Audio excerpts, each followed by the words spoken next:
दंगल 2024 में आप सबका स्वागत है। लगातार हम इस खास प्रोग्राम में हर लोकसभा क्षेत्र में जा रहे हैं, वहाँ के लोगों से बात कर रहे हैं और वहाँ की क्या समस्याएं हैं और इस बार 2024 के चुनाव में क्या मुद्दे रहेंगे, इससे तारुफ करा रहे हैं।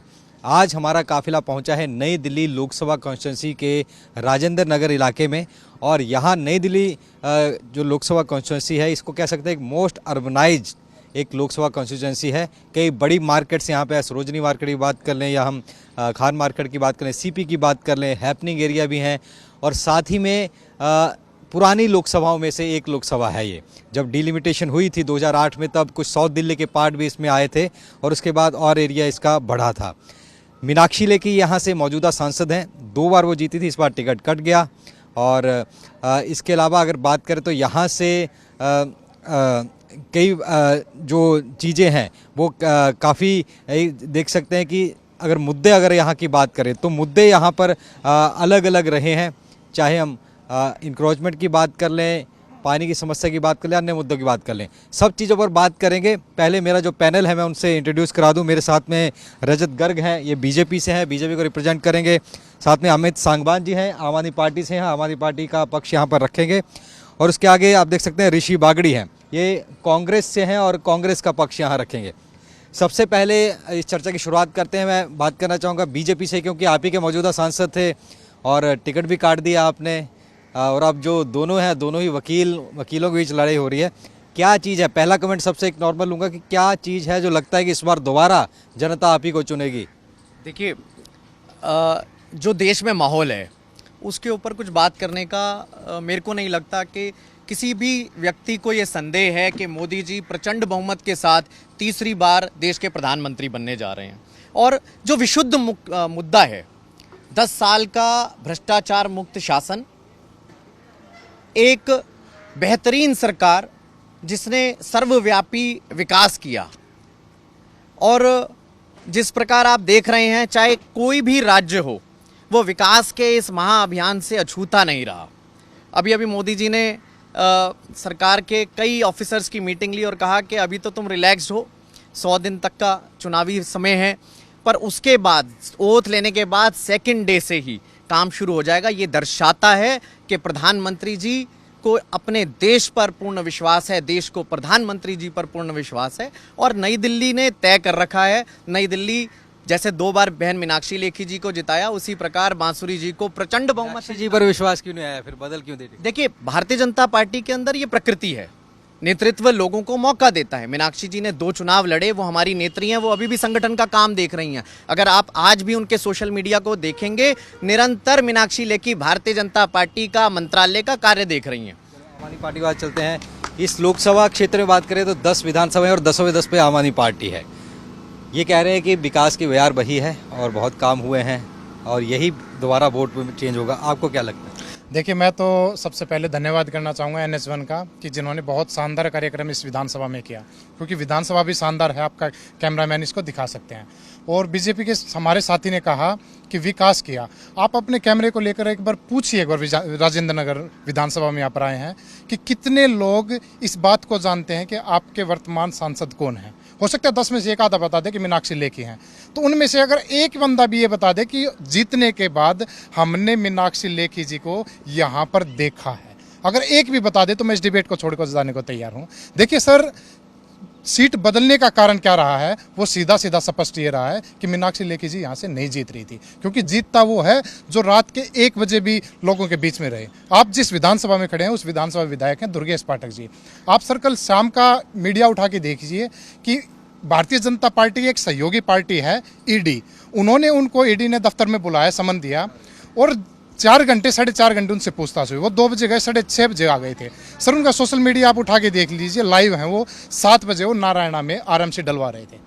इस वजह से आम आदमी पार्टी यहाँ के लोगों के दिलों में राज कर। भारती भी तो मौजूदा विधायक है, फिर उनको टिकट क्यों देना पड़ गया? जी, सोमनाथ भारती जी को टिकट इसलिए देना पड़ा। देखिए, आपने इस डिबेट की शुरुआत की थी कि 2 एडवोकेट एक साथ चुनाव लड़ रहे हैं। आपने ये कहा एक एडवोकेट वर्सेस एडवोकेट, लेकिन यहाँ पर आपके टीवी के माध्यम से मैं बताना चाहूंगा कि डिफ्रेंशिएट करने की जरूरत है। एक तरफ एक ऐसा एडवोकेट चुनाव लड़ रहा है जो ललित मोदी, जो मनी लॉन्ड्रिंग केस में इस देश के जो गरीबों किसानों का पैसा लेकर इस देश से भागा हुआ था, उसका केस लड़ रहे हैं। दूसरी तरफ हमारे हैं भारती साहब का आप उठा के देखिए, सुप्रीम कोर्ट में तमाम उन PIL पे काम कर रखा है जो जनहित के क्षेत्र में थे। पहले कांग्रेस का कमेंट ले लूं। अभी अगर 10 साल से तो मीनाक्षी लेखी हैं, आपके अजय माकन यहाँ से लड़ते रहे हैं, इस बार आप लोग इकट्ठे लड़ रहे हैं, कितने आश्वस्त हैं? और ये जिस तरह कह रहे हैं कि बहुत काम हुए हैं, इसी के सहारे वोट मिलेगा, कितने काम हुए? देखिए, हमें पूरा श्योर है कि इस बार इंडिया गठबंधन वोटों से नहीं, भारी बहुमत से हम जीत रहे हैं, क्योंकि ये जो इलेक्शन जा रहा है एक विचारधारा का है। अगर मैं, जैसे मेरे कुली के सामने खड़े हुए बीजेपी की प्रवक्ता मीनाक्षी लेखी जी 10 साल रहे, और 10 साल के उनके कोई 5 काम ऐसे गिनवा दो जो उन्होंने काम किए। और मैं अपने यहाँ के जिस विधानसभा में आप खड़े हुए, जो संपूर्णतः इतनी प्यारी विधानसभा दुर्गेश पाठक जी ने बनाया, मैं उनके 20 काम आपको खड़े करके गिनवा सकता हूँ। एक काम मीनाक्षी लेखी जी का बता दिए। अगर मैं इनसे काम की बात करूँगा तो ये विकास सिर्फ एक राम मंदिर का बताएंगे, दूसरा पाकिस्तान ले जाएंगे, तीसरा हमारे को चाइना बॉर्डर पे ले जाएंगे, और चौथा सिर्फ इनके पास 5 ही मुद्दे, 5 के अलावा कुछ नहीं है। जवाब ले लेते, कह रहे हैं कि 5 काम बता दीजिए कोई, मान जाएंगे। मैं आपको पाँच नहीं, मैं आपको अधिक काम गिनवाऊंगा। पहले तो आप ये देखिए कि सांसद और विधायक जो संवैधानिक प्रक्रिया है उसमें 2 अलग अलग पार्ट है, और सांसद के पास विधायक जितना फंड नहीं होता। अभी इन्होंने बोला दुर्गेश जी ने बहुत सुंदर काम किया, मैं एक और चीज़ गिनवाता हूँ। चलिए, इस बात की भी खुशी है कि दोनों साथ तो मिलकर के आ गए, वरना कुछ महीने पहले ऋषि भाई भी और इनके लोग भी कहते थे दुर्गेश पाठक हाय हाय, अरविंद केजरीवाल हाय हाय। मैं आपको सिर्फ लेकर के जा रहा हूँ। देखिए, ये सिर्फ स्वार्थ की राजनीति है कि आइए मिल जाएं, गले लग जाएं और अपना गिरता हुआ जनाधार बचा लें। आज भी इन लोगों को ये भय है कि जब 400 पार से नरेंद्र मोदी आएंगे तो क्या होगा, क्योंकि 5 काम मैं आपको 5 काम बताता हूं। इसी राजेंद्र नगर में और पूरी इस विधानसभा के अंदर मीनाक्षी लेखी जी द्वारा 12 पार्क बनवाए गए थे। राम मनोहर लोहिया के अंदर उनके द्वारा स्पेशल हेल्थ मिनिस्ट्री द्वारा फंड लाया गया था। राम मनोहर लोहिया इसी नई दिल्ली का हिस्सा है। मीनाक्षी लेखी जी ने सांस्कृतिक मंत्री होते हुए आपको पता होगा कि एक देवी की मूर्ति थी जो कई सालों से यूरोप में रखी हुई थी, उसको वापस लेकर के आई। हमारे MCD के कई काउंसलर्स को उनके द्वारा लैड फंड दिया गया। एक और चीज़, और क्यों सांसद को फंड देना पड़ा, क्योंकि हम लोग कहते थे 13,000 करोड़ रुपए हमारे MCD को रिलीज़ कर दिया जाए, पर केजरीवाल जी ने वो पूरा फंड रोक रखा था। तो आपको अगर 5 काम चाहिए, मैं आपको 5 से अधिक काम गिनवा सकता हूँ। MCD इन्होंने कहा कि केजरीवाल जी ने फंड रोक रखा था, अब MCD आपके पास है तो कहा जाता है कि अब उन्होंने फंड रोक रखा है। सर, MCD को बने हुए मात्र 1.25 साल भी नहीं हुआ है, और 1.25 साल के अंदर आप हैरानी मानेंगे कि इन्होंने 15 साल MCD को लूटने पर भी 8,000 कर्मचारी हमने करीबन जिसमें 4,500 5,000 सफाई कर्मचारी पक्के किए हैं। और उसी का परिणाम है कि जिस पार्क के सामने आप डिबेट कर रहे हो, वहाँ पर एक कर्मचारी, मुझे आवाज़ आ रही है, कर्मचारी इस वक्त भी ड्यूटी कर रहा है, इस वक्त भी सफाई कर रहा है। ये MCD की ताकत है। और सर, मैं आपको बताना चाहूँगा, आपने कहा कि अलायंस की ज़रूरत क्यों पड़ी। देखिए, अटल बिहारी वाजपेयी सरकार जब बनी थी तो उन्होंने 26 दलों को मिलाकर सरकार बनाई थी, जिसमें लेफ्ट भी उनके साथ मिला था, आपको ज़रूर पता होगा। ये लड़ाई शायद दल की ना होकर देश को बचाने की लड़ाई है। ये लड़ाई इस बात के खिलाफ है कि किस तरीके से इलेक्शन कमीशन को मैनिपुलेट किया जाता है, किस तरीके से धंधा करने वाले लोगों से चंदा लिया जाता है। बात ही आपकी India against corruption, Sheila Dikshit के खिलाफ जो बयान आते थे उससे हुई थी। सर, आपने बिल्कुल सही कहा, हमारी शुरुआत कांग्रेस के खिलाफ नहीं, हमारी शुरुआत बीजेपी के खिलाफ नहीं, हमारी शुरुआत करप्शन के खिलाफ थी। इस वक्त करप्टेड कौन है, आप मुझे बताइए। पर भी आऊँगा। सबसे पहले ये अब कैसे कार्यकर्ताओं को समझाएंगे कि भाई आप आम आदमी पार्टी के कैंडिडेट को वोट डाल दीजिए, कांग्रेस कैसे समझाएगी, या आम आदमी पार्टी चलो इन्होंने अपना बता दिया, कांग्रेस कैसे समझाएगी जो कभी शीला दीक्षित की सरकार ही उन्हीं की वजह से की। देखिए, मैं सिर्फ एक बात कहना चाहूँगा, ये जो इलेक्शन हो रहा है ये एक विचारधाराओं का इलेक्शन हो रहा है। ये कोई सरकार बनाने के लिए इलेक्शन नहीं हो रहा है। ये इलेक्शन जो हो रहा है ये आने वाली पीढ़ी को जवाब देना है, क्योंकि हमें जवाब इसलिए देना है कि हमें संविधान बचाना है। जिस तरीके से अपने ED सरकारी तंत्रों को इन्होंने अपने कंट्रोल में कर दिया, इलेक्टर बॉन्ड का जो सबसे बड़ा घोटाला इस समय देश का नहीं पूरी दुनिया का सबसे बड़ा घोटाला है। सुप्रीम कोर्ट ने खुद ये माना है कि नोटबंदी सबसे बड़ा घोटाला था। ये जवाब इसलिए हम गठबंधन में आए कि जाकर हम जनता को ये बताएं। ये सवाल बार बार मैं जहाँ भी जा रहा हूँ यही आम आदमी पार्टी कह रही है कि ईडी को भाई साहब आप यूज कर रहे हैं और चुनावों के वक्त ज़्यादा यूज कर रहे हैं। देखिए, एक बात समझिए, आग कहाँ लगती है और धुआं कहाँ उठता है। रेवंत रेड्डी को तो कभी ईडी ने नहीं पकड़ा, सिद्धारमैया जी को तो कभी नहीं पकड़ा, इनके कांग्रेस के गहलोत साहब रहे मुख्यमंत्री, उनको तो कभी नहीं पकड़ा। जो भ्रष्टाचारी है उसको देश को जवाब देना पड़ेगा। क्यों केजरीवाल गए? क्यों केजरीवाल गए हैं? अनंत घोटाले कर चुके हैं, corruption free Delhi, corruption free India. और उसके बाद क्या होता है, इस देश के अंदर एक नहर बहा दी जाती है दिल्ली राज्य के अंदर शराब की। और क्यों शराब की नहर बहाई जाती है? कुछ लोगों को फायदा पहुंचाने के लिए। अगर आप बोलेंगे तो मैं आपका शायद पूरा शो खा जाऊंगा केवल आबकारी नीति के ऊपर। और इनके जितने घोटाले हैं अगर वो उजागर करेंगे तो शायद शाम हो जाएगी। पर हम लोग आप इनसे लूँगा, आपने कहा, इन्होंने कहा कि क्यों नहीं हमने गहलोत पर, क्यों नहीं उन पे, क्यों नहीं हो गया, तो जिन पे आरोपी होने पर हमने ईडी जारी है, इनका कहना है। देखिए सर, मैं समझता हूं कि अशोक गहलोत जी की और वसुंधरा राजे के क्या सेटिंग है उस बारे में तो मैं चर्चा नहीं करूंगा। आप कांग्रेस के हमारे प्रवक्ता से जरूर पूछे इस बात को। लेकिन मैं एक बात बिल्कुल स्पष्ट तौर पे कहना चाहूंगा। अभी हाल ही में एक रिपोर्ट आई थी, ईडी ने करीबन 5,000 मुकदमे मनी लॉन्ड्रिंग के दर्ज किए और जिसमें सक्सेस रेट या फाइनल तक कितने पे पहुंचे? सिर्फ और सिर्फ 23 केसों पर सर। मात्र 1% से भी कम वो केसों में फाइनल कंक्लूजन तक पहुंचे।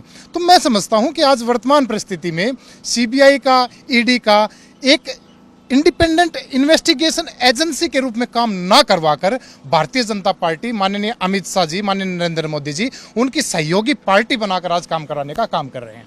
बिल्कुल, लगातार विचार चर्चा। इसके बाद हम लोकल मुद्दों के यहाँ पर आने वाले हैं कि ये लोकल मुद्दे क्या कुछ हैं। कुछ लोग यहाँ पर जरूर इकट्ठे, उनसे बात करेंगे। भाई साहब, क्या लोकल मुद्दे रहेंगे यहाँ के इलाके? पानी, बिजली समस्या कैसे है यहाँ पे? इस समय यहाँ पर विधायक दुर्गा पाठक जी हैं, तो जो मुख्य मुद्दे हैं वो तो उन्हीं के हैं। लोकसभा का चुनाव देश का चुनाव है। केजरीवाल जी आज कहते हैं कि भाई ईडी, सीबीआई का दुरुपयोग हो रहा है। मैं पूछना चाहता हूँ केजरीवाल जी से, केजरीवाल अपने मुख से कहते थे बंद कर दो सीबीआई, बंद कर दो ईडीआई, बंद कर दो सारी एजेंसियां अगर तुमसे जांच नहीं होती। वही केजरीवाल जी कहते थे सोनिया गांधी को जेल में डालो, 24 घंटे में पता लग जाएगा कि क्या चल रहा है। आज वही केजरीवाल जी चिल्ला रहे हैं। आपका क्या मुद्दा है आपके लिए? हमारा तो ये मुद्दा सर, ये भ्रष्टाचार के खिलाफ खड़े हुए हैं आम आदमी कांग्रेसी जो खड़े हुए हैं, ये इस टाइम खड़े हुए थे आंदोलन के अंदर, आज उन्हीं पार्टी के साथ में हाथ मिला के खड़े होते हैं स्टेज के ऊपर। ये किस लिए? यदि ये ईमानदार हैं तो ईमानदार है तो भ्रष्ट आदमी के साथ क्यों खड़े हैं? यदि कांग्रेस ने लालू यादव है, मुलायम सिंह यादव है, सबके साथ खड़े भ्रष्टाचार मुद्दा है। भाई साहब, महंगाई भ्रष्टाचार के लिए मुद्दा है। हाँ, केजरीवाल ने जितने भी वादे किए थे उन्होंने अपने वादे पे एक भी कहीं भी अमल नहीं किया। सबसे मेन चीज़ है एक हमारा दिल्ली के जो कहते हैं life line auto rickshaw. Auto rickshaw की वजह से आज मुख्यमंत्री बने हैं केजरीवाल जी, मगर ऑटो रिक्शा वालों को इन्होंने इतना परेशान कर रखा है, टैक्सी वालों को इतना परेशान कर रखा है कि उनकी कहीं भी सुनवाई नहीं है। ना वो आप अथॉरिटी में जाके देखिए, ना वो लाइसेंस या वहाँ के जितने भी इंस्पेक्टर हैं, आप बिना घूस के वहाँ ऑटो रिक्शा पास नहीं करा सकते। उस मुद्दे पर भी आऊँगा। भ्रष्टाचार का मुद्दा, लोग बहुत कुछ कह रहे हैं कि अब दफ्तरों में जाते हैं तो अभी भी करप्शन बहुत है। एक और मुद्दा जो मैं यहाँ गया था अलग अलग इलाके में, ये एरिया पूरा डेवलप हुए, राजेंद्र नगर वगैरह और भी एरिया, तो इंक्रोचमेंट बहुत ज़्यादा हुई, इलीगल जगह चीज़ें बनी, उनकी वजह से इंक्रोचमेंट हुई, इलीगल डेवलपमेंट हुई। तो किसका? क्योंकि कहते हैं एमसीडी में हुई, एमसीडी वाले अब बीजेपी से उनके हाथों में चले गए, तो वो कह रहे हैं कि उनकी वजह से हुआ था। इलीगल कंस्ट्रक्शन जो एरिया में हुई है, तारें इतनी बेची हैं, पीछे आग लग गई थी, आपको पता होगा करोल बाबा कितने लोग मारे गए थे, तो वो क्या जिम्मेदारी किनकी मारती, किनका कसूर माने? देखिए, 10 साल से आम आदमी पार्टी के विधायक जी हैं और उसके पहले कांग्रेस के थे।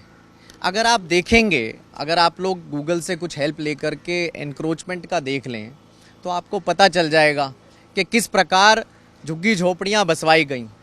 आज का सबसे बड़ा, अगर मेरे को लगता है, इस देश के एक एक नागरिक को अधिकार है, वो है एक प्रॉपर्टी का, हमें उनको घर देना है, हाउसिंग का।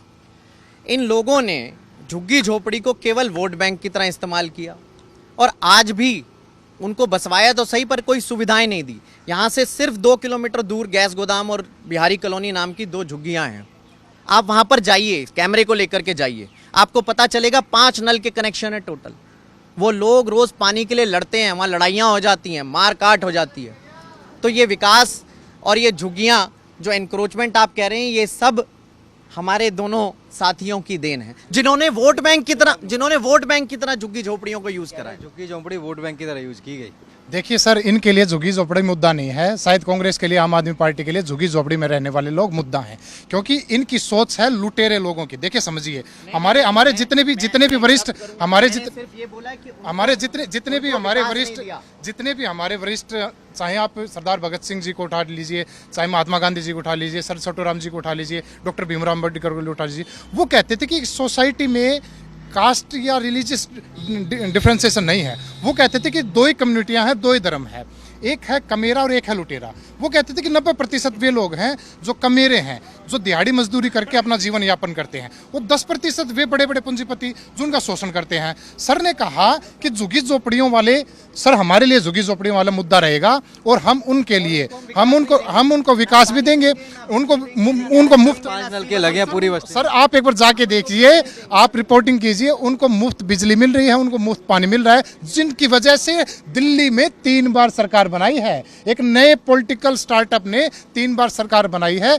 हम पहली बार आए, पूर्ण बहुमत से नहीं आए, इसी दिल्ली ने दोबारा हमें लेके आए, तीसरी बार हम लेके आए। और ये जो सीटों का आपने जिक्र किया था कि उम्मीदवार क्यों बदल रहे हैं, ये इनकी बेचैनी है, क्योंकि उनको पता था कि पिछले 10 साल में अरविंद जी का मॉडल इतना प्रारूप रूप से, व्यापक रूप से फैल चुका है कि दिल्ली में ये लोग 7 की 7 सीट हार रहे हैं। कहना चाह रहे थे, क्योंकि शीला दीक्षित सरकार काफ़ी टाइम रही और ये कहा जाता है कि जो इंक्रोचमेंट ये सब शुरू हो गया था।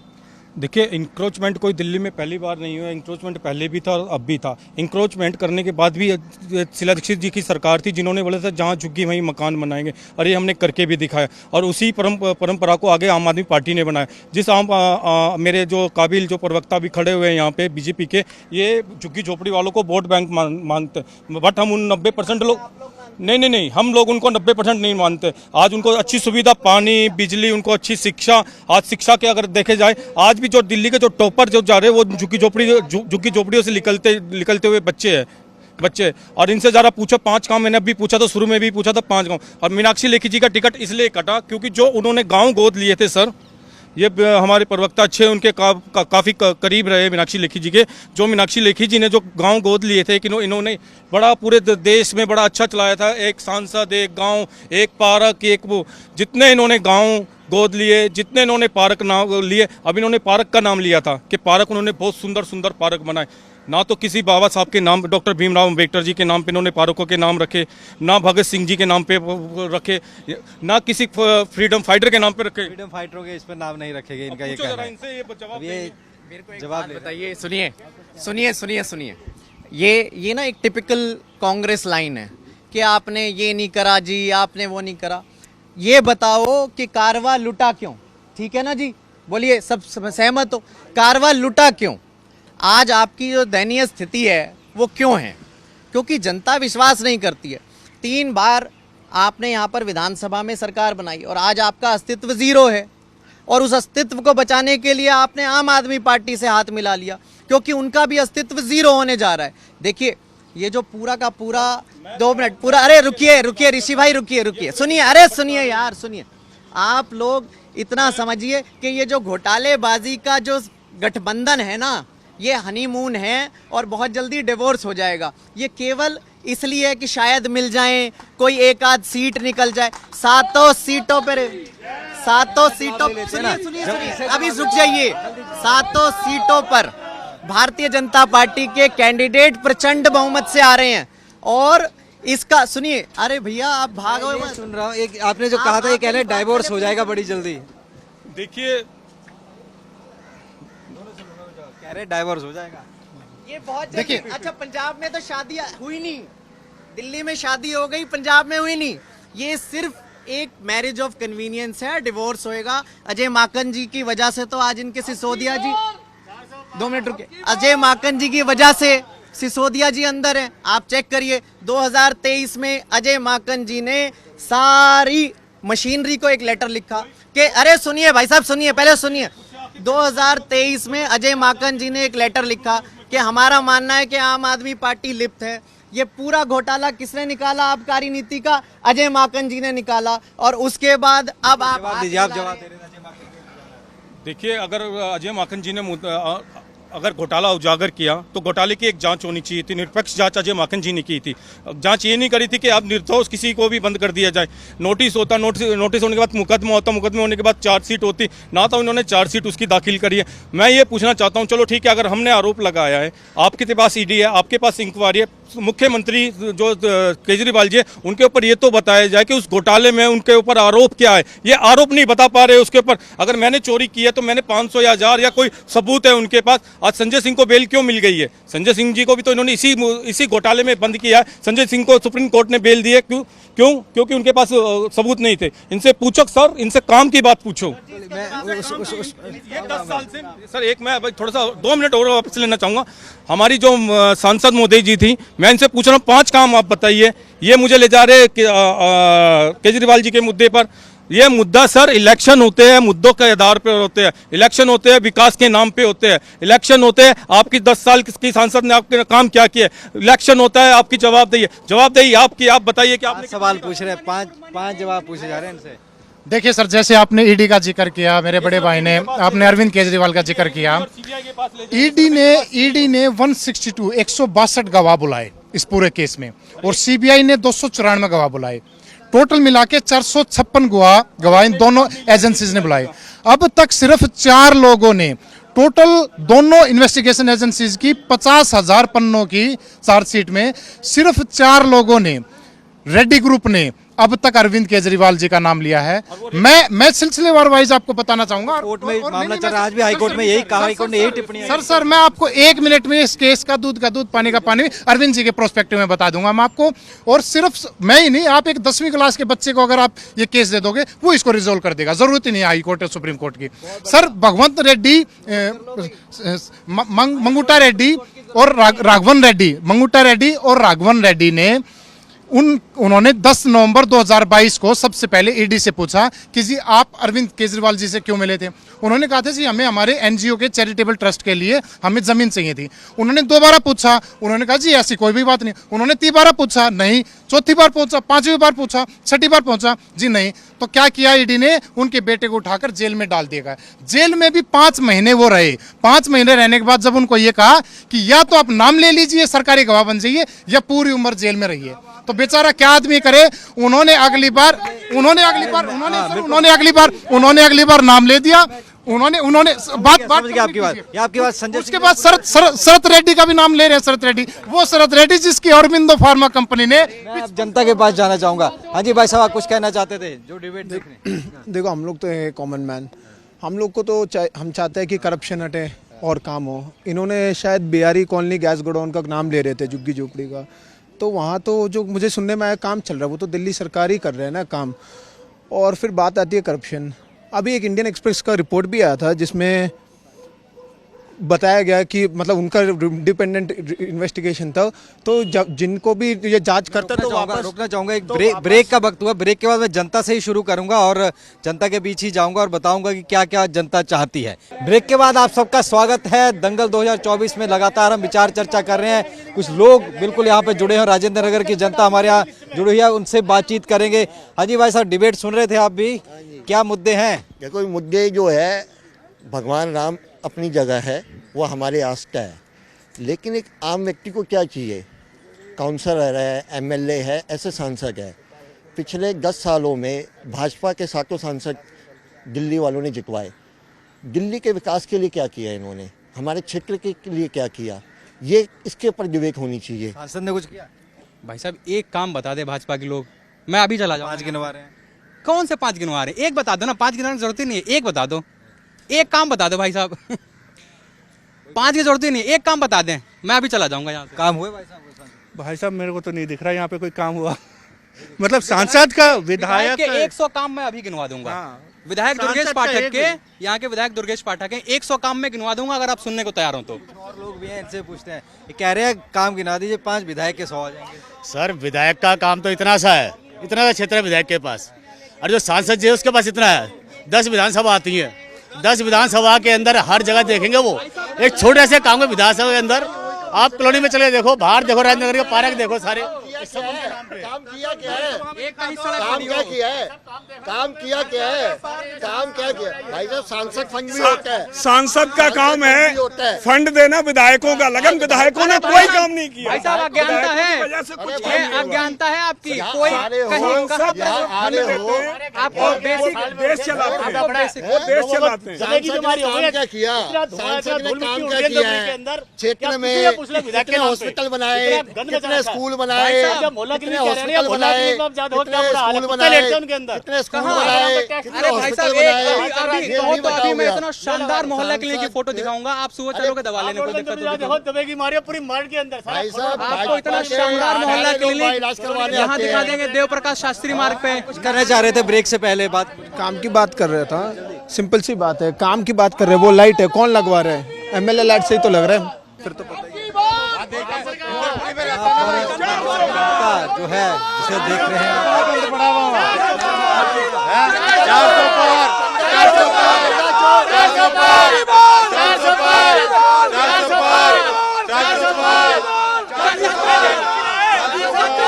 बिल्कुल। तो अब मुद्दों पर आते हैं। यहाँ पर जिस तरीके से एमपी के काम या एमएलए के कामों के ऊपर बात हो रही थी, जितनी चर्चा यहाँ पर, कुछ लोग कह रहे हैं कि रोड कंस्ट्रक्शन खराब है और ये कहा जा रहा है कि लाइटें नहीं लगी, ये छोटी छोटी जो लोगों से जुड़ी हुई चीज़ें वो नहीं हुई है, एमपी ने वो मैं नहीं आपको बताता हूँ, 2013 में इंद्रपुरी क्षेत्र की मैं बात कर रहा हूँ, राजेंद्र नगर तो बड़ा पॉश है। इंद्रपुरी क्षेत्र के अंदर 2013 में सरदार आरपी सिंह जी 11 महीने के लिए चुने गए और उस समय पर पहली बार दिल्ली के अंदर एलईडी लाइट का प्रोजेक्ट आया, पूरी इंद्रपुरी के अंदर सड़कें बनाई गई और उसके बाद 10 वर्ष हो गए, 3 विधायक रह गए और अब आपको अभी एक भाई साहब सज्जन कह रहे थे कि जी इंद्रपुरी अस्थमा और दमा का केंद्र बन चुकी है। ये इनका विकास है। 10 साल बाद सड़क बनेगी और वो सड़क 1 साल तक बनती रहेगी। मैं आपको एक और चीज़ बताऊं, कहते हैं फाइलें रोक लेते हैं हमारी। फाइलें इनके एक्स एमएलए खुद कहते हैं जी मैंने बजट पास करवाया था, उनको गए हुए लगभग 4.5 साल हो गए और 4.5 साल में भी सड़कें गायब हैं। तो इनसे ये पूछिए कि भाई सड़कें कहाँ गई, सड़कें कहाँ गई? मैं बताता हूँ किस सड़क पे खड़े हैं, सड़कें कहाँ गई। इनके खुद के एमएलए कहते हैं कि मैंने जाते जाते फलाने करोड़ का बजट पास करवाया, तो सड़कें 4.5 साल लग गए बनने में। पूछता हूँ, ये कह रहे हैं कि और सड़कें सुनिए नहीं बनी, ये भाई नहीं सर मैं तो धन्यवाद करना चाहूँगा कि आप राजेंद्र नगर में खड़े होकर राजेंद्र नगर विधानसभा की बात कर रहे हैं। मैं आपको एक चुनौती देता हूँ, मेरे वरिष्ठ साथी हैं भारतीय जनता पार्टी के और इनको भी चुनौती देता हूँ, और अगर उस चुनौती में ये फेल हो जाएं तो ये छोड़ के चले जाए, मैं फेल हो जाऊँ, मैं चुनौती स्वीकार करता हूँ, मैं छोड़ के चल रहा हूँ। चुनौती ये है, मैं दुर्गेश पाठक का उसका ट्विटर ओपन करके दिखाता हूँ, यहाँ के विधायक हैं, ये मीनाक्षी लेखी जी का ट्विटर ओपन कर लें। अगर किसी भी एक दिन दुर्गेश पाठक जी कहीं ना कहीं का राजेंद्र नगर का इनॉग्रेशन ना कर रहे हो या इंस्पेक्शन ना कर रहे हो तो मैं ये डिबेट छोड़ के चला जाऊंगा। ये एक साल में मीनाक्षी लेखी जी का एक इनॉग्रेशन दिखा दे, एक इंस्पेक्शन दिखा दे, मैं छोड़ के चला जाऊंगा। मैं आपको ये फिर से, ये अभी तक ये नहीं समझ पा रहे हैं, अभी जैसे कह रहे थे कि जी लेफ्ट फ्रंट ने भी एनडीए ज्वाइन करा, इनकी जानकारी ठीक करिए कि एनडीए का पार्ट लेफ्ट फ्रंट कभी भी नहीं। अरे रुक जाओ भाई, रुक जाओ, मैं तुम्हारा ज्ञान बता रहा हूँ। राजेंद्र नगर के अंदर ये हालात हैं, राजेंद्र नगर में ये हालात हैं, राजेंद्र नगर में पीएच लेवल 800 आ रहा है पानी का, हम जहरीला पानी पी रहे हैं, 800 का पीएच लेवल आ रहा है, कॉलोनी के अंदर पानी नहीं आ रहा। ये सब लोग आपको बता सकते हैं। पानी आता है, बताओ भाई, पानी आता है और क्या पीएच लेवल आ रहा है? ये पीएच लेवल है इनके पानी का, पीएच लेवल 800, एयर क्वालिटी 400। ये कैसी दिल्ली में हम जी रहे हैं? समस्या क्या रहे हैं आप? कुछ बड़ी देर से कहना चाह रहे हैं। सर मैं कहना चाह रहा हूँ, अगर आप इनके सांसद देखिए, भैया सुन लो, हमारी सुन लो भैया, सुन लो, अब हमारी भी सुन लो। आपने बड़ा अच्छा बोला है। मैं अपने जितने मेरे अच्छे काबिल सारे दोस्त खड़े हुए हैं, मैं पूछना चाहता हूँ, ये इलेक्शन किसका? ये लोकसभा का इलेक्शन है। पिछले 10 साल से सांसद थी हमारी मीनाक्षी लेखी जी थी, जो किसी ने देखी नहीं थी, अब देखी है तो फिर उसका टिकट काट दिया गया है। मैं इनसे पूछ रहा हूँ काम आप बता दीजिए, ये फिर कहते 400 के पार। मैं इनसे पूछ रहा हूँ एक स्मार्ट सिटी का नाम बता दो, वो इनसे बताया नहीं जा रहा है। बताइए आप जरा बताइए। मैं अभी ये डिबेट छोड़ के जा रहा हूँ, इनसे 4 सिटी का नाम पूछो इनसे। स्मार्ट सिटी पूछ रहे हैं, स्मार्ट सिटी। हम आपको स्मार्ट सिटीज का लिंक भेज देंगे। आप इंदौर चले जाइए, स्मार्ट सिटी है। आप लुधियाना चले जाइए, स्मार्ट सिटी है। आप कानपुर चले जाइए, स्मार्ट सिटी है। देखिए सुनिए, ये केवल फालतू में ये नहीं बताएंगे कि कारवा क्यों लूटा हुआ है। आज क्या जरूरत पड़ गई, आज क्यों जरूरत पड़ गई कि 3 महीने पहले, नहीं मैं आपको कहता रहा हूँ जी, 3 महीने पहले ये लोग एक दूसरे की गिरेबान पकड़ रहे थे, एक दूसरे के झापड़ लगा रहे थे, और आज इतना प्यार हो गया। ये किस लिए हुआ? सर जी, देश के गृह मंत्री अमित शाह जी ने कहा था कि नीतीश जी के लिए दरवाजे बिल्कुल बंद है। आज तो इन्होंने नीतीश जी के दरवाजे खोल दिए। आज इन्होंने, बीजेपी ने नीतीश जी को अपना दरवाजा खोलकर अपना जमाई बनवा लिया, और कुछ टाइम पहले कहते थे कि उनके लिए दरवाजे बंद हैं। तो कौन सी आप एथिक्स की बात कर रहे हैं? मैं भाई साहब को कानपुर का भी पूरा इतिहास बता दूंगा, कानपुर का नाम कैसे पड़ा और क्या। सर आपके हमारे माननीय श्री प्रधानमंत्री जी ने बोला था कि 100 स्मार्ट सिटी बनाएंगे। 100 में से छोटे में 5 स्मार्ट सिटी की बात करना, और उनके नाम बता दीजिए आप। आपने सिर्फ एक काम कर रहा है, जहाँ पे मोहम्मद का नाम बदल के आपने नाम बदल दिया। सिर्फ मुद्दों से आपने भटकाया। सर विकास की आप बात करिए, आप मीनाक्षी लेखी जी की बात करिए, आप मीनाक्षी लेखी जी के काम बताइए, आप मीनाक्षी लेखी जी के काम बताइए। यहाँ पे कैंडिडेट चाहिए हमें, लोकल, भारी कैंडिडेट नहीं चाहिए। बात ये थी वकील वर्सेस वकील इलेक्शन नहीं है।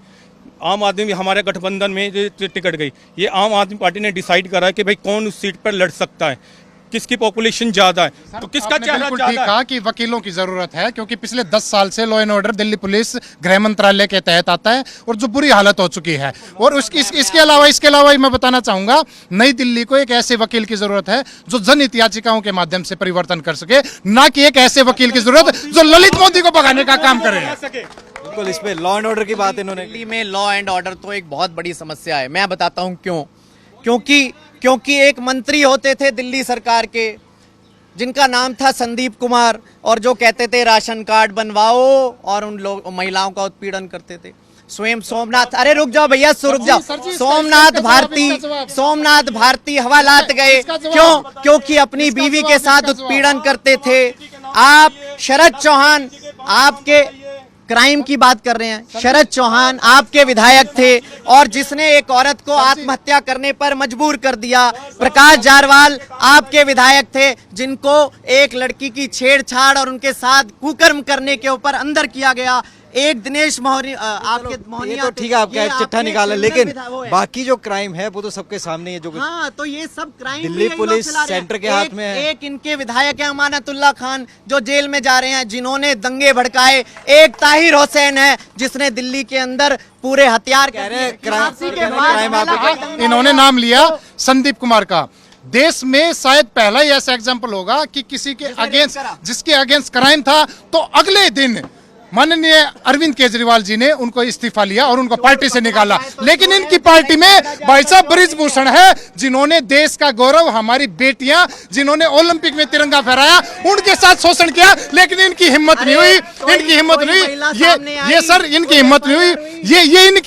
ये इनकी मजबूती है कि हमारे किसानों को कुचलने वाले राज्य गृह मंत्री ऐसे मिस्टर टेनी को इन्होंने टिकट देने का काम किया। लोगों के पास आना चाहूंगा, लोग यहाँ पर काफी जुड़े हैं। हाँ जी, मैं ये कह रहा हूँ, ये जो इलेक्शन है ना तो एमएलए का है ना काउंसलर का है, ये है सांसद का। और हम दिल्ली के वोटर है, हम ये पूछना चाहते हैं कि कामों के ऊपर बात होनी चाहिए कि 10 साल इनकी सांसद रही, बीजेपी की सत्ता रही, 10 सालों में कितने स्कूल बनाए, कितने कॉलेज बनाए, क्या सुविधाएं दी हम दिल्ली वासियों के लिए। चेंज ही कर दिया ना इन्होंने फिर। हाँ जी भाई साहब, आपका क्या नाम है? नवीन कुमार सर। नवीन जी, क्या मुद्दा है? महंगाई, पानी वानी सब ठीक आ रहा है क्या है कुछ? सर वो तो हमारे दुर्गेश पाठक का राज में आ रहा है, पहले तो इतना बुरा हाल था। मैं तो बीजेपी से एक चाहता हूँ कि ये चुनाव किस मुंह से लड़ रहे हैं? 10 साल से वो तो कह रहे हैं विकास ही बहुत हुआ। विकास का इनसे मिले नहीं होंगे कार्यकर्ता सब अपने बीजेपी की, जो मीनाक्षी लेखी थी, इनसे कुछ से पूछो, इनसे जाकर इनके मिली नहीं होगी। सर नौकरी है। ILO का जो रिपोर्ट आया था, बेरोजगारी दर दिखा रहे हैं कि बेरोजगारी पे बात करते हैं। ये नौकरी कितनी क्रिएट की है बताइए इन्होंने तो बोलते हैं रील्स चला के बोलते हैं वो नौकरी क्रिएट कर रहा है। रील्स वाले भी बहुत हो गया। एजेंडा हम लोग सेट करते हैं, उनसे पूछो कितने काम, इनसे पूछो कितने काम। राजेंद्र नगर विधानसभा में जो जीते हम लोग उनको वोट कर देंगे। यहाँ पर आप बताइए। ये कहते हैं लोन पे लोन बढ़ रहा है तो जाके केस में लड़ो ना, क्यों नहीं जाते अदालत में। अभी अपने घर वाले को पीटते हैं सोमनाथ भारती जी, केस चला उनके ऊपर, आज उनका सांसद दे दिया। वो कह रहे हैं काम गिना दो कोई 5-6 काम गिना रहे हैं, छतरा इतना बड़ा 10 काम इसके अंदर धीरे धीरे गिनाएंगे सारे सारे एक साथ ही सारे भाई साहब कह रहे हैं ललित मोदी माल्या इनको इनकी, अरे चुप एक मिनट चुप रहा, सुनो सुनो कौन है? ललित मोदी कौन है बताओ? ललित मोदी कौन है? विजय माल्या कौन है? पकड़ना किसका काम है? काला धन कौन ला रहा था? काला धन कौन ला रहा था? कहाँ है काला धन? कितना आया काला धन? कितना आया काला धन? सोच भी नहीं सकते आप। कितना आया काला धन? अरे सोच भी नहीं सकते तो हमारा कितना आया बताओ तो सही। बताओ तो सही। कितना आया सोच नहीं सकता। इसका पैसा 15 लाख नहीं मिले, इस पेट में दर्द हो रहा है। इसका 15 लाख मोदी से दिलवाड़े हैं। कौन दिया था जुमला? इसको 15 लाख मिलेंगे, ये मोदी को पीएम से हटना नहीं देगा। कौन दिया था जुमला? आलू को सोना नहीं बना देगा वो। कौन दिया था जुमला? जब तक तुम उसको प्रधानमंत्री बनने नहीं दोगे। काम गिना दो। 15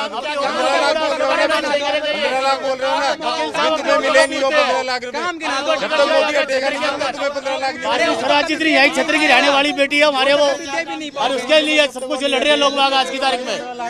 लेकिन आज भी सिर्फ दुर्गेश पाठक जी और ये पाठक जी, केजरीवाल जी चाहिए।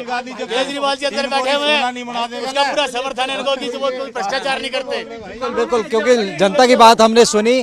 क्योंकि अब टाइम कम रह गया, 5 मिनट बाकी है। मैं सबसे फाइनल कमेंट लूंगा एक एक कि किस तरीके से क्या इस बार चुनाव में आपको लगता है कि आपको जनता चुने तो क्यों चुने। आपसे शुरुआत करता हूं, क्यों चुने जनता? Final comment. मैंने स्टार्ट में भी कहा था, विशुद्ध रूप से देश के अंदर 10 साल में जो प्रगति हुई है वो अप्रत्याशित है। आज हम 5वीं बड़ी इकॉनमी बन गए हैं। आज भारत का सीना वाकई में मोदी जी ने 36 इंच का कर दिया है, चाहे वो विश्व पटल हो चाहे आंतरिक हो। आज भारत मैन्युफैक्चरिंग हब बन चुका है। देश के अंदर अगर किसी को शुबा है कि रोजगार नहीं बढ़ रहा तो उनको चेक करना चाहिए उनके सहयोगी दल क्या कर रहे थे।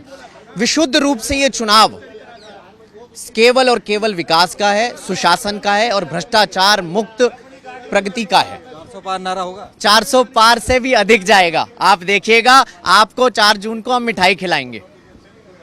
आप फाइनल कमेंट लूंगा, ये कह रहे हैं हमारा तो 400 पार पक्का है। देखिए, इनका 400 पार का तो मैं नहीं कह सकता, लेकिन हमारी लड़ाई गरीबों के लिए है। हमारी लड़ाई गरीबों की है। जिस तरीके से सुनीता केजरीवाल जी ने अरविंद जी का जो पत्र पढ़ा था और जिसमें कहा था कि अगर इंडिया ब्लॉक, जो कि निश्चित तौर पर इंडिया ब्लॉक आने वाले 2024 में आ रहा है, आने के बाद जो हमारी मूलभूत जो सुविधाएं हैं जिनको लेकर हम लड़ाइयाँ लड़ रहे हैं, चाहे वो बिजली पानी की हो, चाहे वो शिक्षा की हो, चाहे वो चिकित्सा की हो, चाहे दिल्ली पूर्ण राज्य का दर्जे की बात हो। पिछले 2 दफा ये लोग दिल्ली को पूर्ण राज्य का दर्जा लेकर, एजेंडा लेकर ये लोग चुनाव लड़ रहे हैं और उसी मुंह उठाकर ये दोबारा चुनाव लड़ने आ जाते हैं। लेकिन अगर इंडिया ब्लॉक अगर आता है तो हम दिल्ली को पूर्ण राज्य दिलाएंगे। और दिल्ली के जो अधिकार हैं, जो माननीय सुप्रीम कोर्ट ने कहा था कि कॉन्स्टिट्यूशन में, संविधान में चुनी हुई सरकार ही दिल्ली की असली मालिक होगी, इन्होंने थ्रू ऑर्डिनेंस उस सुप्रीम कोर्ट के बिल्कुल हमें दिल्ली को चलाना है। कितनी सीटें मानते हो पूरे इंडिया ब्लॉक? सर, हम समझते हैं कि 300 प्लस सीटों के साथ हम 2024 में सरकार बनाने जा रहे हैं। फाइनल कमेंट कांग्रेस का आपकी तरफ से, कितनी सीटें मानते हो? और ये तो कह रहे हैं 400 पार, इनका 300 पार। देखिए, इन्होंने एक नया स्लोगन छोड़ दिया है क्योंकि इनके पास कोई और मुद्दा नहीं है। इन्होंने इनके जो एक बीजेपी ने कि 400 पार अब की बार बीजेपी, वो उस बेरोजगार से पूछे जो MBA करके पकोड़े तल रहा है, ई रिक्शा चला रहा है, उस माँ से पूछिए जिसने अपने बच्चे को पढ़ाकर आज वो कर रही है। इनसे जरा रोजगार के बारे में बात करो। इनके देखिए, फाइनल कमेंट से है, इंडिया गठबंधन इस बार सरकार बनाने जा रहा है, इसमें कोई शक नहीं है। पूरा पब्लिक ने मूड बना लिया है वोट देने का। और ये मेरे दोस्त जो कह रहे हैं मिठाई खिलाएंगे, हम इन्हें पार्टी देंगे और इनको साथ मिठाई हम अपनी तरफ से खिलाएंगे। PM फेस उसके बाद? देखिए, PM फेस एक इंडिया गठबंधन है, ये बाद में डिसाइड किया जाएगा। ये हम PM के लिए लड़ाई नहीं लड़ रहे हैं। हमारे यहाँ पे कोई एक सिंगल फेस नहीं है, ठीक है ना। हमारे यहाँ पे कोई एक सिंगल फेस नहीं है, कोई तानाशाही नहीं है कि हमारे यहाँ पे एक नाम की तानाशाही चलेगी। ये देश हित में इलेक्शन लड़ा जा रहा है। बिल्कुल, विचार चर्चा हमने की और राजेंद्र नगर विधानसभा से नई दिल्ली लोकसभा के अंदर ये पड़ता है। और यहाँ पर अगर बात करें तो काफ़ी मुद्दे थे, चाहे बिजली का, पानी का, सड़क का मुद्दे हमने रखे और हर चीज़ को लेकर के विचार चर्चा की। कई बातें निकल कर आई, कुछ ने विधायक के काम गिनवाए, कुछ ने सांसदों के काम गिनवाए। अलग अलग चीज़ें विचार चर्चा निकली। आज नई दिल्ली लोकसभा क्षेत्र में दंगल 2024 में बस इतना ही। कल फिर मिलेंगे, देश की किसी दूसरी लोकसभा में लोगों की बात भी दिखाएंगे, वहाँ के पॉलिटिकल पार्टियों की बात भी दिखाएंगे और 2024 में क्या मुद्दे रहेंगे, किन मुद्दों पर चुनाव लड़ा जाएगा, इस पर भी चर्चा करेंगे। तब तक मेरी पूरी टीम को दीजिए इजाज़त। आप बने रहिए MS1 न्यूज़ पे।